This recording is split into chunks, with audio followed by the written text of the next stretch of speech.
இன்று விடிந்தும் விடியாமலும் தீபக்குக்கும் சிவகுமாருக்கும் ஒரு சண்டை மூலமோ அப்படிங்கிற மாதிரி ஒரு நிகழ்வு நடந்ததுங்க. அதாவது என்ன பண்ணிட்டாங்கன்னா, ஆனந்தி என்ன பண்றாங்கன்னா, அவங்க வந்து அவங்களுக்கு கொடுக்கப்பட்ட கேரக்டர் ஒரு எல்லாத்தையும் திருடி வச்சுப்பாங்க அப்படிங்கிறதுனால அவங்க எல்லாத்தையுமே திருடி வச்சுட்டாங்க.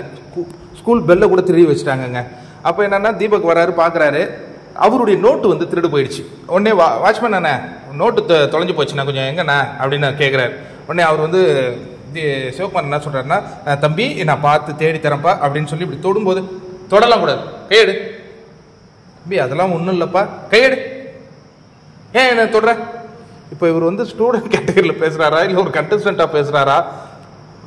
ஸ்டூடெண்ட்டு வாட்ச்மேன் தொடக்கூடாதாங்க, ரொம்ப தப்பாக இருக்க, இது ஒரு தவறான முன்னுதாரணம் ஏற்படுத்துத அப்படின்னு நம்ம மனசு தோணுது. பட் இந்த பணக்கார பசங்க படிக்கிற ஸ்கூல்ப்பா, நம்மளாம் ஏழைப்பாலே நமக்கு தெரில. பணக்காரங்க யாருன்னா இந்த வீடியோ பார்த்தீங்கன்னா வாட்ச்மேன் தொட்டா அப்படி தான் திட்டுவீங்களா, அந்த பசங்க திட்டுமா அப்படிங்கிறத சொல்லுங்கள். எனக்கு ரொம்ப கஷ்டமாக அந்த சீன் பார்க்கும்போது ரொம்ப அந்த பையன் சிவகுமாரோடைய முகமே வாடி போயிடுச்சு. ரொம்ப கஷ்டமாக இருந்தது பார்க்குறதுக்கு. பட் ஏன் அப்படி தீபக் பண்ணாருங்கிறது எனக்கு ஒருவேளை எனக்கு தெரியல. அதனால தான் நான் அந்த பணக்கார பசங்க படிக்கிற பள்ளிக்கூடத்தில் அப்படி இருக்குமான்னு எனக்கு தெரியல.